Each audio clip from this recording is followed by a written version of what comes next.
Boa noite, meus irmãos, que a graça e a paz do Senhor Jesus esteja com todos nós. Também saudamos aqueles que estão nos acompanhando pelas transmissões da igreja, pela Rádio Taperoá FM, que o Senhor Deus os alcance nessa noite com a sua maravilhosa graça, graça esta que repousa sobre nossas vidas neste lugar. Mais um dia que o Senhor nos concede, em que temos o privilégio de podermos adorá-lo, bendizê-lo e sermos nutridos pela sua santa e bendita palavra. Vamos abrir as Escrituras na epístola escrita aos Hebreus. Nós vamos, nessa noite, fazer a leitura no capítulo 11. Iremos ler do verso 1 até o verso de número 3.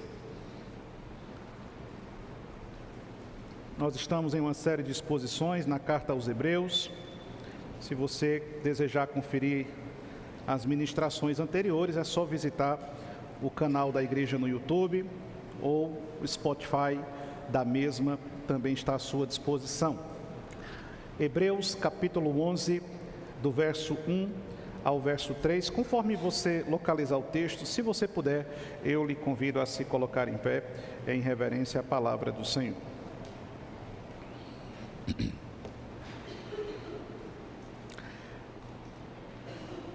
Assim nos diz as Sagradas Escrituras.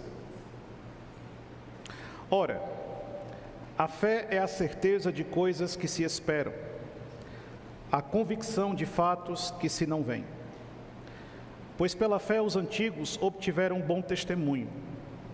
Pela fé entendemos que foi o universo formado pela palavra de Deus, de maneira que o visível veio a existir, das coisas que não aparecem.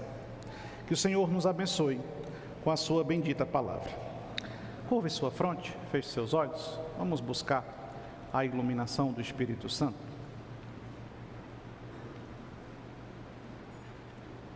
Senhor,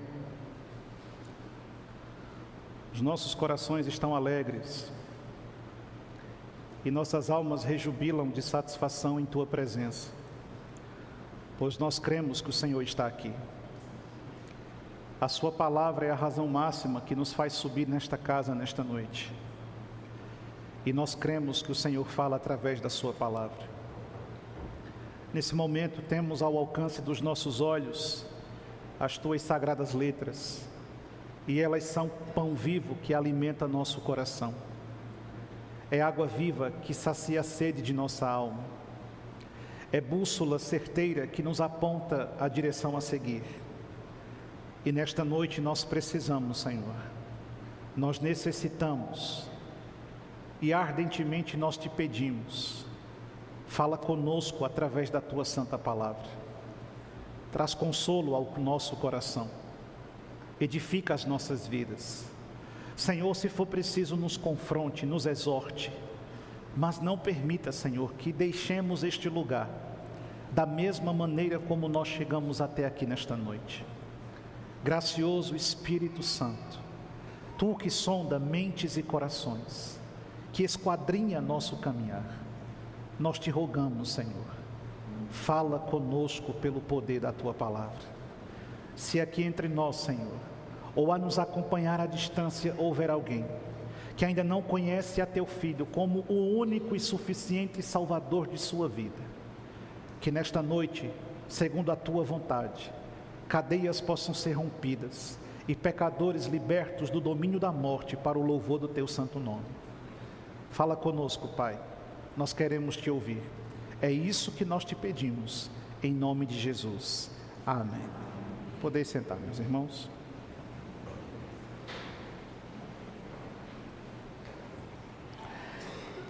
Vivendo pela fé, a realidade do invisível. A última perícope do capítulo 10 de Hebreus introduziu-nos exatamente nesse tema, a fé e a natureza dela na vida dos santos do Senhor. Até o capítulo 10, o autor de Hebreus descreveu-nos de diversas formas e em distintos momentos a pessoa de Cristo e a sua superioridade, em detrimento de todas as outras coisas que haviam na antiga religião dos judeus e na sua prática no antigo templo de Jerusalém. A partir do capítulo 11, talvez o capítulo mais conhecido dessa epístola, o autor sagrado começa a descrever-nos a natureza da fé e de forma prática começa a apresentar a cada um de nós elementos históricos que testificam de que esta fé da qual ele vem tratando desde o início, não somente é uma fé abstrata, uma ideia, uma teoria especulativa, mas trata-se de uma verdade absoluta, que foi vivida por homens e mulheres do passado, e que, creditados por essa fé, agora entram para esse seleto rol como indivíduos que surgem diante dos nossos olhos, sendo exemplos vivos de que a fé em Deus, ela de fato é uma realidade, que todo aquele que é alcançado por Cristo precisa experimentar. O capítulo 11, nos 3 primeiros versos, começa a nos introduzir nessa natureza discursiva da fé.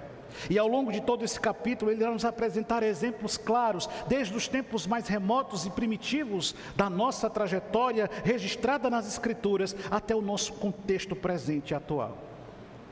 Esse capítulo irá tratar sobre temas importantes. A fé como uma percepção espiritual. Afinal de contas, é uma visão que vai além da realidade física que nós compreendemos. A fé como um fundamento histórico, porque a vida da fé não é nova, é a mesma que guiou os antigos heróis do Antigo Testamento. Não trata-se de uma novidade, mas de um fato já conhecido, que está à nossa plena disposição. Irá tratar da fé e a criação. A realidade começa com uma ação invisível de Deus, e todo crente é chamado a confiar nesse padrão durante toda a sua vida. Crer naquilo que ele não consegue compreender muito bem. Crer naquilo que não se explica com os recursos aleatórios desse mundo. Crer naquilo que o seu coração abraça, confiando nas palavras feitas pelo Senhor Jesus. Eu gostaria que você deixasse a sua Bíblia aberta em Hebreus capítulo 11. E quero percorrer com você esses 3 versos nessa noite, a fim de compreendermos como é possível viver pela fé a realidade do invisível.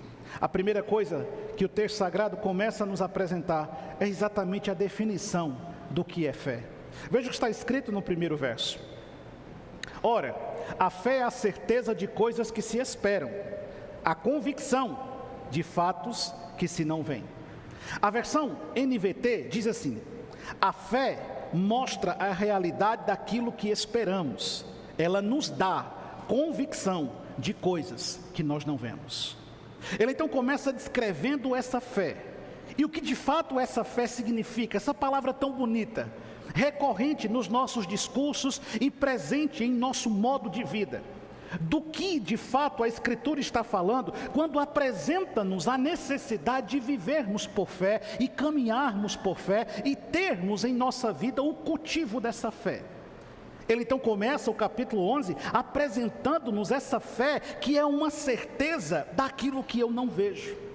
Mas isso por si só já soa como um pouco contraditório. Como eu posso crer naquilo que eu não vejo? Como eu posso confiar naquilo que eu não compreendo? Como que eu posso então discernir aquilo que não está claro ao alcance da minha intelectualidade particular? E de maneira muito clara, então ele vai nos mostrar que em distintos momentos da trajetória do povo de Deus, homens foram desafiados a crer no invisível. E homens foram desafiados a perseguir coisas que não faziam o mínimo sentido. Coisas do tipo, ouvir uma voz que diz a você que deve deixar a sua cidade, a sua família, os bens que já construiu e perseguir um objetivo para viver em uma terra que você nunca colocou os pés, e a promessa é que essa terra vai brotar leite e mel. Coisas do tipo, como perseguir uma orientação que diz a você que deve sair do Egito e se colocar diante de um imenso mar e confiar que esse mar vai se abrir, mesmo quando você nunca viu isso de perto. A fé que nos desafia a termos uma postura totalmente entregue a Deus e deposta em Deus, sem qualquer receio. E pelo menos 2 palavras são fundamentais no verso 1. Ele apresenta-nos o termo certeza. Não é isso que ele está dizendo? A fé é certeza daquelas coisas que se esperam. A outra palavra-chave do verso 1 é convicção. A fé é a convicção de fatos que não se veem. A palavra certeza na língua grega é hipóstasis, E o que é que significa hipóstasis na língua grega? Significa a certeza de algo firme, uma substância, uma realidade sólida sobre aquilo que nós esperamos. E a palavra ser, convicção na língua grega, é elections. E o que é que essa palavra significa? Significa uma prova, uma evidência interna de realidades que ainda não são externas. Ou seja, a confiança em algo que é abstrato, mas que ainda não é tangível ao meu alcance. E a partir dessa definição do que é fé, então nós compreendemos e começamos a entender que a fé não é apenas um sentimento. Não se trata de sentir. Não tem a ver com o seu estado de espírito, não tem a ver com a qualidade das suas emoções, não tem a ver com a sua maneira daquele dia, como você está se sentindo. Isso não é fé. No dia que eu estou muito bem, eu estou pronto para derrotar gigantes. No dia que eu estou muito mal, uma barata, um percevejo me assustam. Isso não é fé. Não tem a ver com isso. Ele está falando de algo que é firme, de algo que é evidente. A fé não é uma esperança vaga. Quando dizemos que você precisa ter fé, nós não estamos falando de ter uma esperança em algo que você mesmo não entende. Não é uma esperança vaga, mas é uma convicção fundamentada. E em que essa convicção está fundamentada? Ela está fundamentada na verdade gloriosa, já lida nesta noite, em que o apóstolo Paulo, em 2 Coríntios capítulo 5, verso número 7, ele afirmou: visto que andamos por fé, e não andamos com base naquilo que nós vemos. Nós não somos guiados mediante as coisas que estão ao alcance das nossas mãos. Nós somos guiados segundo a confiança que temos nas promessas que nos foram feitas por Deus.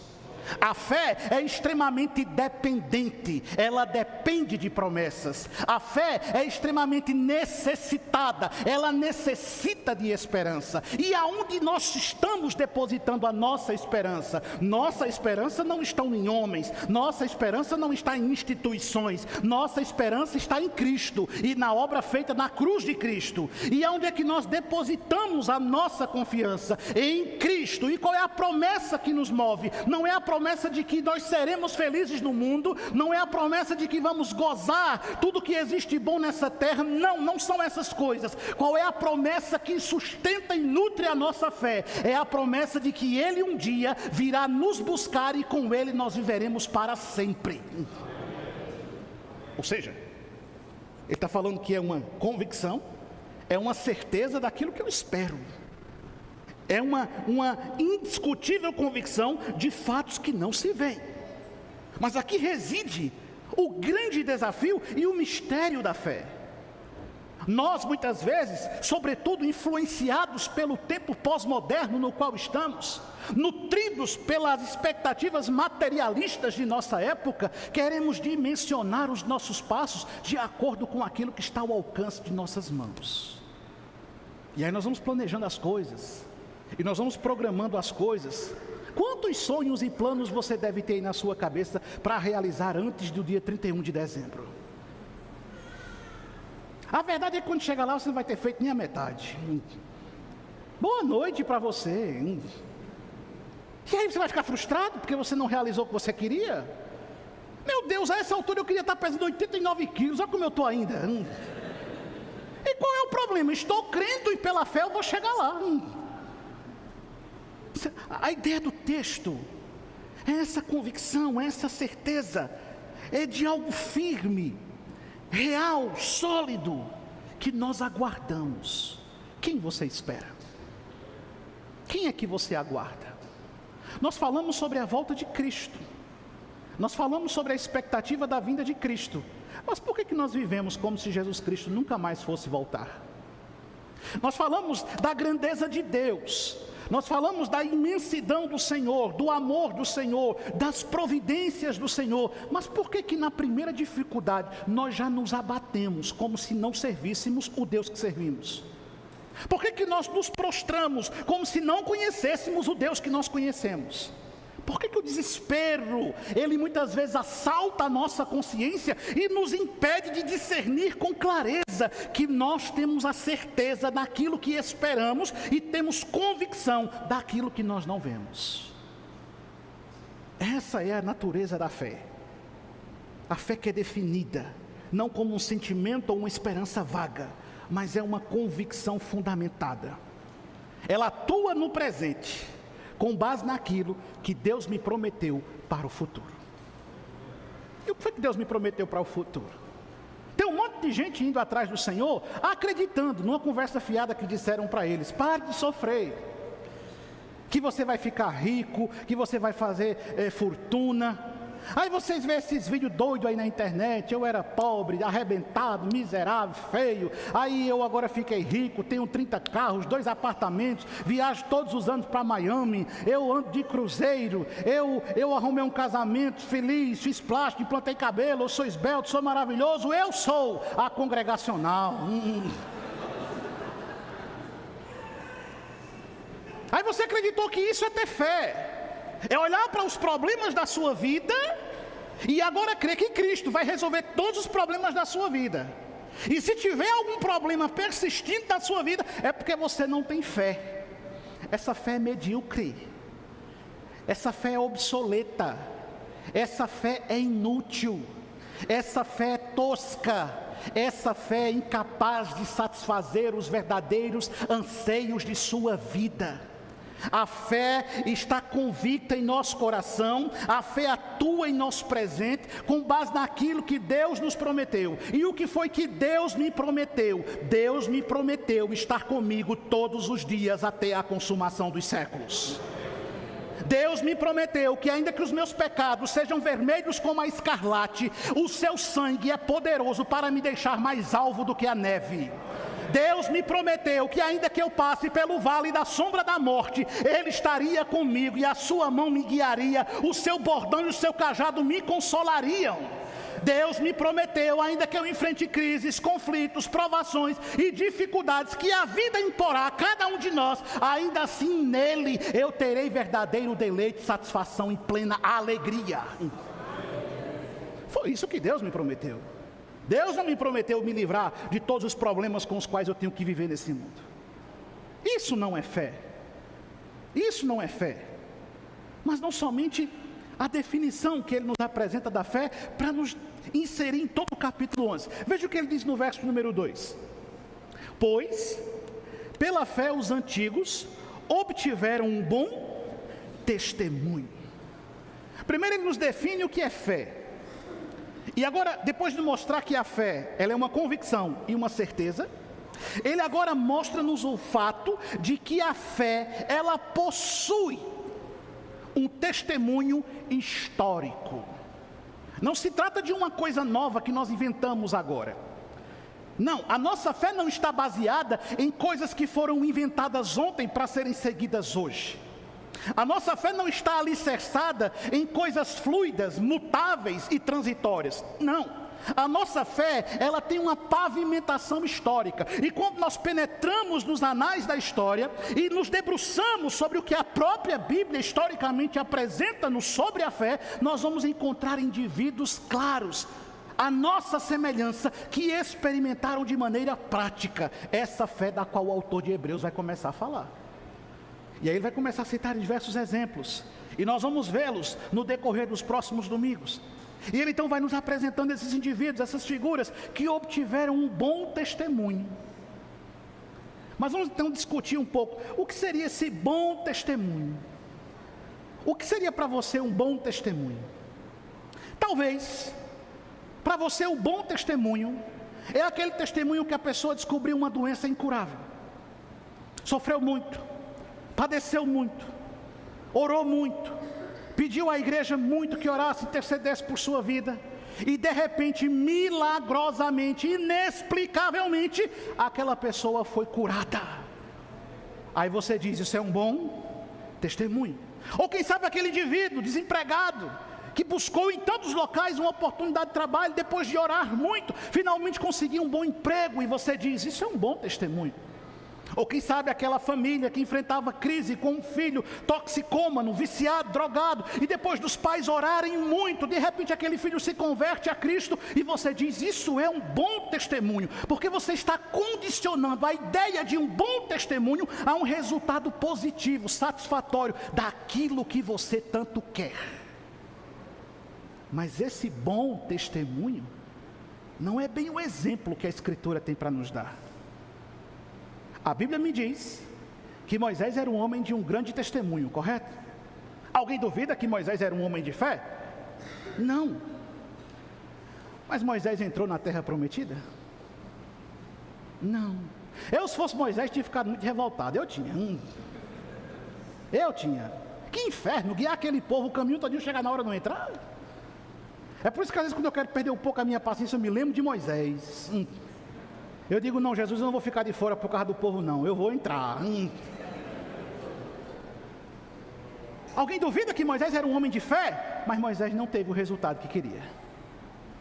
Alguém duvida que Abraão é um homem de fé? A Bíblia diz que ele é o pai.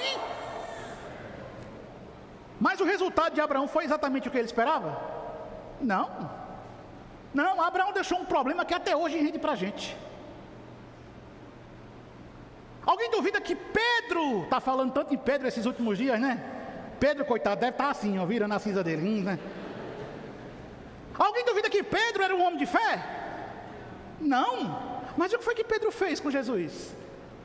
Negou 3 vezes Jesus. Ele fracassou na sua fé. A ideia de um bom testemunho não é a ideia de que quando eu alcanço a vitória, finalmente a minha fé está validada. Não. O bom testemunho é aquele testemunho em que essa fé, ela de fato expressa, ela se materializa na nossa vida, quando nós perdemos, mas ainda assim somos gratos a Deus. Quando a cura não vem, mas a gente no leito da morte continua confiando no Senhor. Quando o filho não toma jeito, mas ainda assim nós continuamos crendo no milagre do Senhor. Quando as portas estão fechadas, o céu está bronzeado e nós não vemos uma saída, ainda assim nós confiamos que o Senhor está conosco. Isso é fé. E aqui está o bom testemunho. Não é alcançar a vitória, é viver o processo convicto de que Deus tem o controle de todas as coisas. Isso é fé. Nós falamos de Abraão. Tiago capítulo 2 verso 22, Tiago disse: vês como a fé operava juntamente com as suas obras. Com efeito, foi pelas obras que a fé se consumou. Não adianta você dizer que tem fé, se a sua postura não corresponde à fé que você diz ter. Entende? Abraão, o pai da fé. É lindo quando a gente começa a ler a história de Abraão. O Senhor fala com ele. Imagine você nunca ter ouvido uma voz e ouvir pela primeira vez. O que é que você fazia? Eu ia ao psiquiatra no outro dia. Eu não estou acostumado a ouvir vozes. Tem crente por aí que escuta a voz à torta e à direita. Aí você escuta alguém te dizendo: vai embora, deixa tudo para trás. Você acha que isso foi uma decisão fácil? Você lê o texto bíblico e às vezes você não... Eu gosto de imaginar quando eu estou lendo. Você acha que é fácil? Você tem família, você tem bens, você tem uma vida estabilizada. De repente uma voz te diz: deixa tudo isso para trás e vai para um lugar que eu ainda vou te mostrar. E aí Abraão vai e confia. E os anos passam, Deus faz uma promessa para ele: eu vou fazer de você uma grande... O que mais Abraão queria ter? Um filho. Mas aí os anos vão passando, Abraão fica idoso, sua esposa já é idosa, não há mais possibilidades do ponto de vista biológico deles terem um filho. Deus visita Abraão. A mulher dá uma risadinha lá dentro da tenda quando escuta a conversa do Senhor com ele. E o Senhor reafirma a promessa: eu vou fazer de você uma grande nação. Vai passando o tempo, Sara desconfia da promessa. Sara duvida da promessa. Aonde sua fé começa a fracassar? Quando você começa a duvidar do que Deus diz. E aí ela resolve dar uma ajuda. E ela procura uma funcionária. Pega uma concubina, entrega para ele: durma com essa mulher, engravida essa mulher, e através dela Deus vai cumprir a promessa. Mas Deus pediu ajuda a Sara? Deus pediu ajuda a você? Deus não precisa que você faça nada, Ele só precisa que você espere na promessa.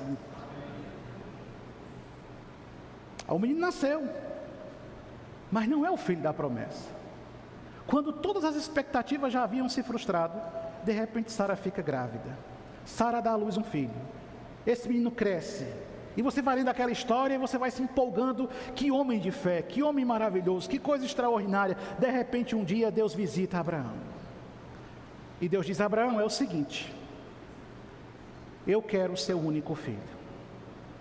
Pegue seu filho e me ofereça seu filho. Aí diz o texto bíblico que Abraão pega seu menino, chama o criado, vão em direção a um monte para oferecer sacrifício. E eles vão andando. E aí a narrativa dramática nos diz que em um determinado momento, ao pé do monte, o menino olha, observa, aprendeu a adorar a Deus junto com o pai. De repente ele para e diz: meu pai. E então Abraão responde: diga, meu filho, eu estou vendo aqui o cutelo, eu estou vendo aqui a lenha para nós acendermos o fogo do holocausto, do sacrifício, mas está faltando o cordeiro. Aonde está o cordeiro, meu pai? Como que nós vamos subir o monte para adorar ao Senhor? Todas as coisas que precisamos estão aqui, mas o mais importante está faltando. Aonde está o cordeiro do qual nós necessitamos? Imagine você como o coração de Abraão ficou nesse exato momento.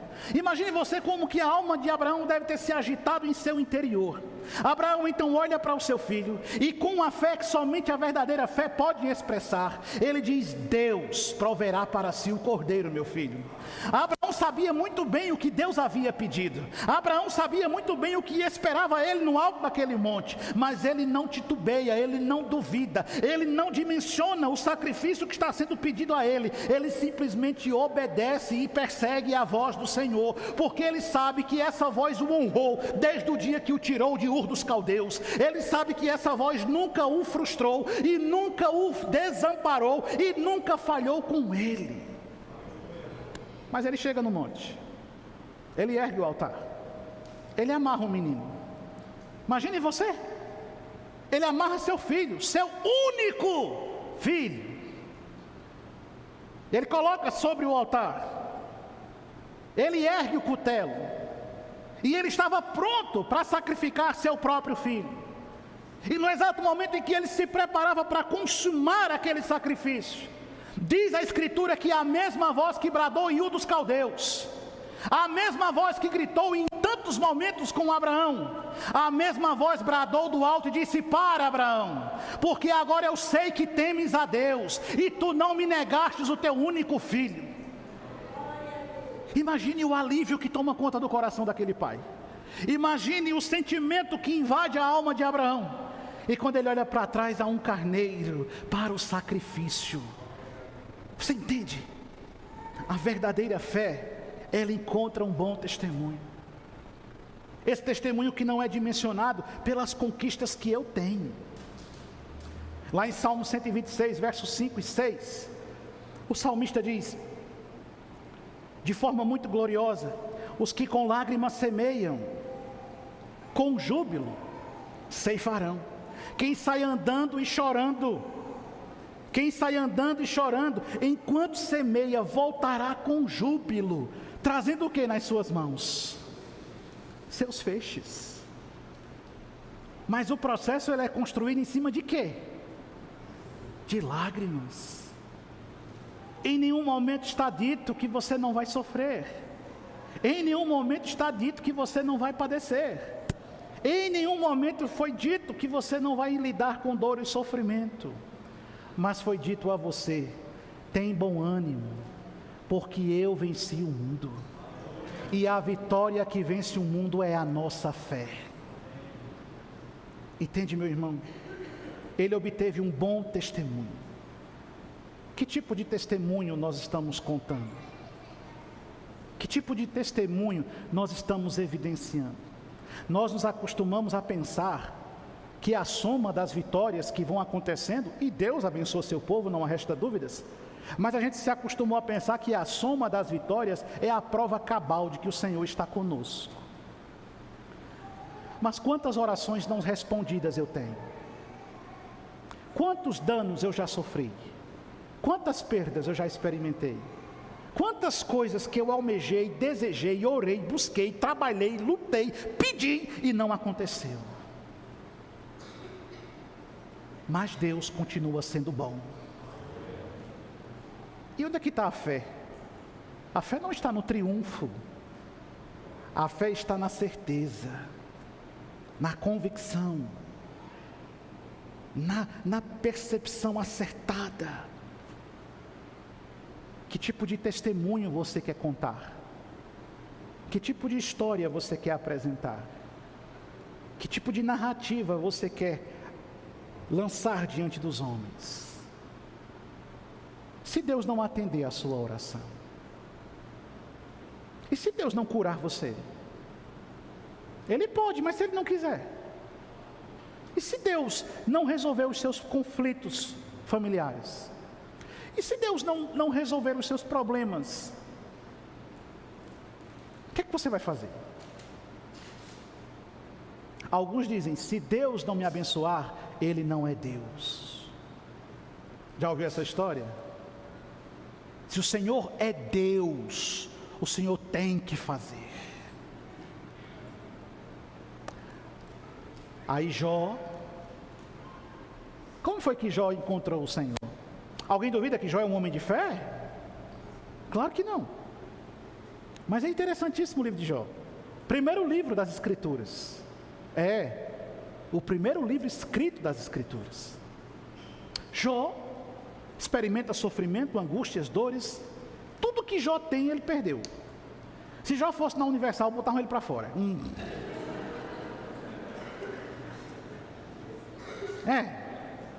Eita, falei o nome, né? Vai mais assim mesmo. É assim. Jó se apresenta diante de Deus bem, rico, saudável, com uma família numerosa. Como é que termina? Como é que vai andando as coisas? Fica pobre, perde tudo. Perde tudo.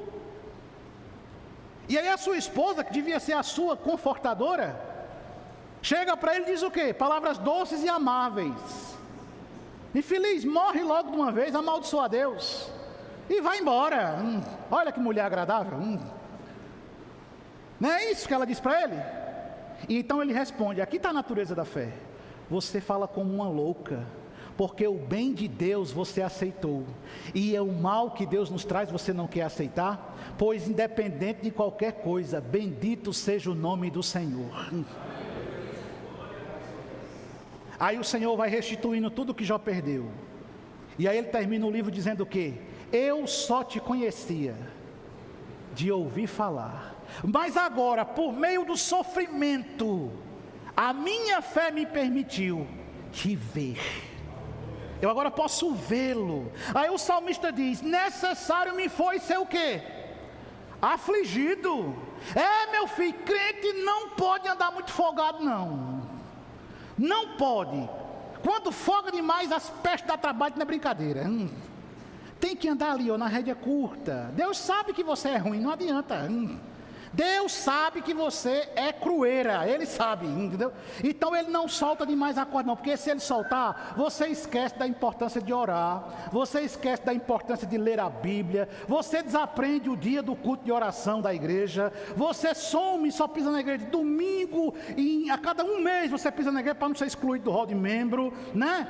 Crente não pode andar muito folgado não, porque se folgar demais, ele estudinho. Necessário me foi ser afligido. O salmista está dizendo, eu precisava passar por aperto. Porque é interessante, não é? É nos momentos mais difíceis que nós buscamos mais o Senhor. Ou não é? É quando a doença chega na nossa casa, é quando os problemas chegam no nosso lar, é quando as situações elas fogem do controle, aí nós nos lembramos de Deus, nós vamos atrás de Deus, nós procuramos Deus. O salmista me diz que eu precisava ser afligido. E o autor de Hebreus diz que por meio dessa fé os antigos obtiveram bom testemunho. Um verdadeiro e autêntico testemunho. Mas não somente isso, veja o verso 3. Pela fé, nós entendemos que foi o universo formado pela palavra de Deus, de maneira que o visível veio a existir, das coisas que não aparecem. Ou de uma versão mais contemporânea, das coisas invisíveis. Ele então me mostra que a fé reconhece, a autêntica fé, a genuína fé. Primeiro, essa autêntica fé tem uma fundamentação histórica, um testemunho histórico. Agora essa fé, essa genuína fé, ela reconhece que foi do invisível que todas as coisas visíveis vieram a existir. E aí não há possibilidade de nós termos dúvidas sobre isso. Mas a imensa maioria das pessoas possuem significativas dúvidas a respeito disso. Tudo que você enxerga foi criado por Deus. Ai não, foi uma explosão cósmica e o nada explodiu. Eu não sei como é que o nada explode, mas o nada explodiu e do nada as coisas começaram a acontecer. Aí passaram bilhões e bilhões e bilhões e bilhões e bilhões e bilhões e bilhões, aí já cansei. Bilhões e bilhões de anos, aí de repente começou a chover, apareceram gases, aí os gases subiram, aí escureceu, aí começou a esfriar, começou a chover, formou um mar. Aí depois de bilhões e bilhões de anos, uma bactéria apareceu, uma ameba apareceu. Aí daqui a pouco essa ameba se dividiu. Aí uma ameba olhou para outra ameba. Você vem aqui? Eu achei você tão interessante, eu também. Vamos casar? Aí uma ameba casa com outra ameba e começa a procriar a ameba. Aí daqui a pouco surgiu um bichinho que começou a nadar. Esse bichinho botou a cabeça para fora da água. E agora esse bichinho resolveu que não queria mais ver debaixo da água, queria ver fora da água. Aí ele entrava na água, saía da água, entrava na água, saía da água. Aí daqui a pouco ele resolveu que não queria mais voltar para a água de jeito nenhum. Daqui a pouco ele resolveu criar pena. Daqui a pouco essa ameba virou um dinossauro enorme. Rapaz, tem um doutor em história aqui, meu amigo. Tem gente que um dia desse acharam um osso, aí com 24 horas já cria o desenho do dinossauro daquele osso. E tome teste daquilo outro. Isso é um caso verídico. Depois não sei quantos trabalhos, pesquisa tal que descobriram que aquele osso, aquele dinossauro era o quarto de uma vaca aleijada que tinha morrido. Mas é a ciência, e a ciência é a deusa do nosso tempo atual. E a ciência é a senhora que determina o que eu posso ou não posso crer. E a ciência é uma deusa macabra, que tem escravizado milhões, e tem feito milhões sucumbir pela sua ganância desenfreada. Aí a Bíblia me diz, e eu creio na Bíblia, e o que é que ele está dizendo? Pela fé nós entendemos, nós cremos que o universo foi formado mediante a palavra de quem? De Deus. A Bíblia não me explica como que isso foi, a Bíblia só diz que foi. Entende? Uma vez um professor, a professora conhecia, comunista miserável, ele olhou para mim e disse: Luiz, Luiz, pelo amor de Deus, você é um homem tão inteligente. Eu digo: obrigado. Como é que você crê que uma baleia pode ter engolido um homem e ele ter ficado vivo? Eu disse: professor, se a Bíblia dissesse que ele tinha engolido a baleia, eu acreditava do mesmo jeito.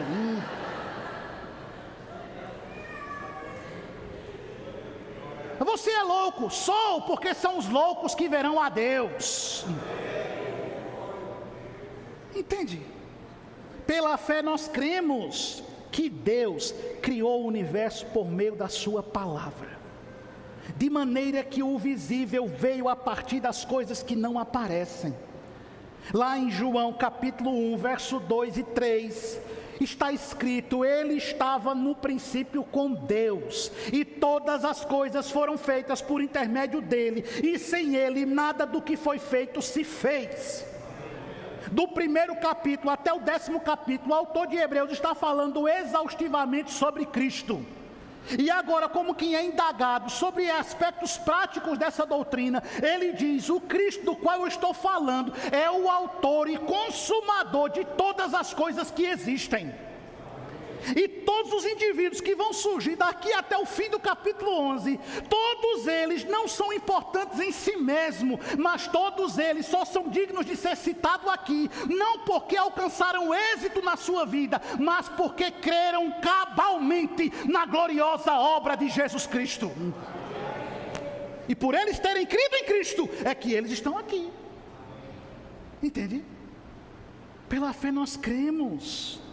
Lá no Salmo 19, verso 1, os céus proclamam a glória de Deus. E o céu declara a glória de Deus, e o firmamento anuncia a obra das suas mãos. E há uma complexidade inexplicável. E por mais que estudos e avanços tecnológicos tenham sido alcançados a fim de compreender a imensidão desse universo, a vastidão desse cosmos e a complexidade que envolve tudo isso, o homem ainda está rastejando no princípio da praia. Esse universo é tão complexo, em sua ordem. Dizem estudos que uma milimétrica mudança da posição da Terra inviabilizaria a possibilidade de vida nesse planeta. Um pequeno milímetro de mudança e tudo que nós conhecemos simplesmente não existiria. E quem foi que alcançou o ponto exato para que tudo isso pudesse existir? Foi Deus. Há uma mente inteligente que edifica e arquiteta todas as coisas. É a mente do Senhor. Esse universo que nos mostra beleza e harmonia. Qual é o artista, por mais habilidoso que seja, que consiga pintar em sua tela a imensidão dos céus com toda a sua beleza e singularidade? Qual é o escultor, com toda a sua perícia, que consiga produzir uma obra de arte arquitetônica que possua a mesma perícia e perfeição daquilo que Deus criou? Quem é que é capaz de fazer isso? Absolutamente ninguém. A beleza e a harmonia da criação, o ciclo da água é uma coisa extraordinária. O sistema de fotossíntese, você sabe que coisa linda! As plantas respiram o gás que nós produzimos e nos devolvem oxigênio. E quem foi que criou isso? Foi Deus. Entende? A centenas de quilômetros daqui, as areias que os ventos levantam do Saara fertilizam a nossa floresta amazônica. E quem foi que organizou isso? Foi Deus. E planetas estão girando organizadamente. Isso não pode ser obra aleatória do acaso. Uma mente traçou todas as coisas e cumpre cabalmente a sua vontade. A beleza e a harmonia das coisas criadas, a sustentabilidade da vida, o oxigênio, a água, as estações que garantem a possibilidade de vida. Quem determinou essas coisas foi Deus. E o mais extraordinário da criação, o projeto intencional da vida humana. Você entendeu o que eu acabei de dizer?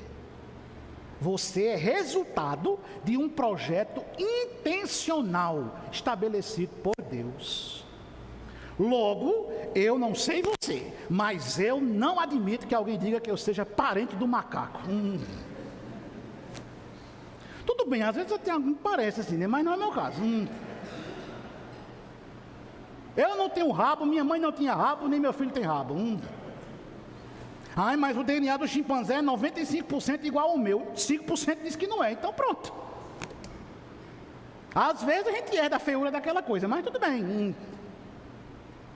Não, eu não sou, você não é resultado de um processo evolutivo desordenado. A Escritura diz que você, do jeito que você é, foi planejado e criado por Deus. Em toda a sua complexidade. E que criatura complexa é você? Não é assim? Nós somos complicados demais. Demais. A criação estava muito tranquila, aí Deus resolveu perturbar o negócio, criou o homem. Nós somos complexos, nós somos extremamente diversos, fomos criados por Deus. Entende isso? O projeto intencional da vida, sistema nervoso, inteligência. Você pensa, você raciocina, você não é um bicho movido por instinto. Não, você tem capacidade cognitiva, você entende as coisas. Deus criou você assim. Agostinho dizia: eu não sei se a razão é uma bênção ou uma tortura, mas o fato é que você é uma criatura criada por Deus. Portanto, a fé vê o invisível, confia no invisível e age como se já possuísse o invisível. E então a grande pergunta que surge é: em que área da sua vida Deus está pedindo para você viver por fé hoje? Até quando você vai acreditar que o êxito das suas coisas depende de você? Até quando você vai acreditar nessa leviana ilusão de que é você que determina o rumo da sua vida e é você que faz as suas escolhas? Não cai uma folha da árvore se Deus não quiser. A Bíblia diz que todos os nossos dias estão determinados por quem? Por Deus. Por Deus. Aonde o Senhor pede que você tenha fé hoje? Talvez o Senhor pede que você continue tendo fé, tratando o seu câncer. Talvez o Senhor pede que você continue tendo fé, lidando com os seus filhos complicados e problemáticos. Talvez o Senhor pede que você continue tendo fé, mesmo quando você já buscou em todos os lugares e nenhuma porta se abriu para você ainda. Talvez o Senhor pede que você continue tendo fé, mesmo quando todos os seus planos, eles até agora foram frustrados e deram errado. Talvez o Senhor pede que você tenha fé para seguir em frente e de uma vez por todas aprender a depender dEle. Somente dEle. Nós cremos que o universo foi criado pela mão do Senhor. Se este Deus criou todas as coisas que nós conhecemos, certa vez, os discípulos chegaram para Jesus e estavam preocupados. Jesus chamou eles para andar ao seu lado. E aí ficaram questionando: Senhor, o que é que nós vamos comer? Desde aquele tempo o crente gosta de comer demais. Senhor, o que é que nós vamos comer? Onde é que nós vamos dormir? Qual é o programa? Qual é a rota? Por onde é que nós vamos? Aí Jesus olhou para eles e disse: é o seguinte, olhe para as aves dos céus. Elas semeiam, elas colhem, elas estocam. Olhe para os lírios dos campos, eles tecem, eles fiam, mas eu vos afirmo que assim como Deus não desampara qualquer uma dessas aves, Deus não permite, pois nem Salomão com toda a sua glória se vestiu como qualquer um desses lírios dos campos. Então vocês estão preocupados com o quê? Se vai dar certo? Se vai dar errado? Se você vai comer? Se você vai dormir? Onde é que você vai ficar? Se o seu intento vai se realizar? É com essas coisas que você está preenchendo as suas preocupações, lançando sobre Ele toda a vossa ansiedade, porque Ele tem, e não vai, Ele tem cuidado de nós. Então o Senhor cuida da minha vida, o Senhor cuida da sua vida, e não há o que temer, porque o Senhor está conosco. Os discípulos dormiam na embarcação. Uma tempestade se abate sobre ele, todo mundo se agita, e Jesus continua dormindo. E jogam de um lado para o outro o peso, e tentam aliviar a barca, e Jesus continua dormindo. E aí algum louco teve coragem de acordar Jesus. O senhor vai ficar dormindo? Jesus acorda, olha para o vento, olha para o mar e diz o quê? Acalme-se. O vento para, as águas se aquietam, e Jesus diz: como a fé de vocês é pequena. Você realmente acha que aquele barco ia afundar? Você realmente acha que aquela embarcação ia naufragar? Se Cristo está no barco, já diz a antiga musiquinha, vai tudo muito bem. Portanto, meu irmão, se você me perguntar o que é fé, eu lhe respondo, grave isso. Fé é construir a arca sem sinal de chuva, é plantar a semente sem ter certeza da colheita, é caminhar sabendo que Deus é quem se responsabiliza pelo preparo do caminho. Isso é fé. A fé enxerga onde os olhos não veem e pisa onde os pés ainda não tocaram. É essa fé que Jesus Cristo oferece a você. Não é uma esperança vaga, não é um sentimento aleatório, mas é uma convicção inabalável. É um firme fundamento. É a fé que contempla a realidade do invisível. Mas pastor, se nada der certo, já deu certo. E o que é que deu certo? A Bíblia mente? Mente? Alguém tem dúvida que a Bíblia mente? A gente bota você na fogueira, viu? Se a Bíblia não mente, a Bíblia diz: todas as coisas cooperam para o bem daqueles que amam a Deus. A sua derrota é Deus abençoando você. Tem porta que realmente não devia se abrir, porque você não faz ideia do estrago que estava do outro lado. Tem gente que realmente não tem que andar do nosso lado, porque você não faz ideia dos perigos que eles tramavam para você. Tem situações que realmente não devem se concretizar, porque você nem imagina como elas seriam nocivas para a sua caminhada com Cristo. Sempre vai dar certo, não porque você alcança o que quer, mas porque você sempre terá a companhia de Jesus Cristo. Que Deus te abençoe, em nome de Jesus. Curva a sua fronte, fecha seus olhos.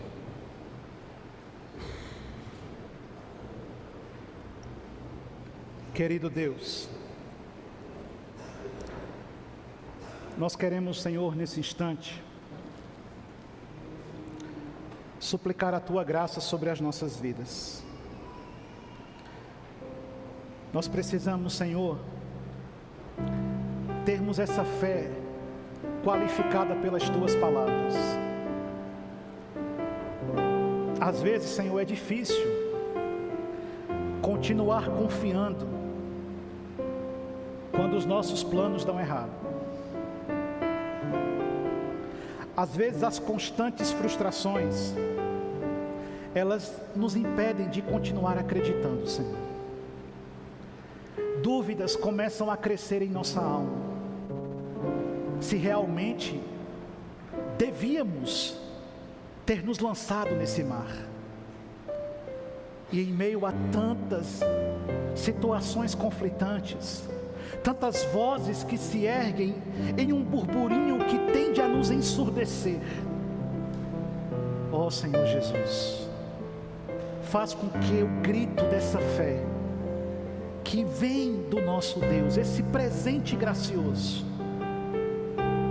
essa fé pela qual somos justificados, essa fé que crê que o Senhor criou todas as coisas, essa fé que acredita de forma pia que em Ti nós teremos um bom testemunho, faz com que essa fé fale mais alto em nosso coração.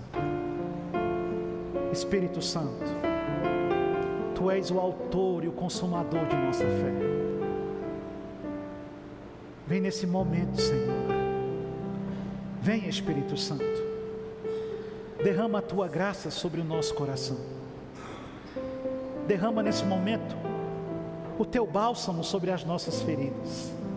Faz com que continuemos crendo, mesmo que sejam incontáveis as derrotas somadas até aqui. Preserva a nossa confiança em Ti, Senhor. Ó Senhor, nós Te pedimos, nós Te suplicamos, nós Te rogamos, venha ao nosso encontro, Senhor Jesus. Há corações feridos aqui, Senhor.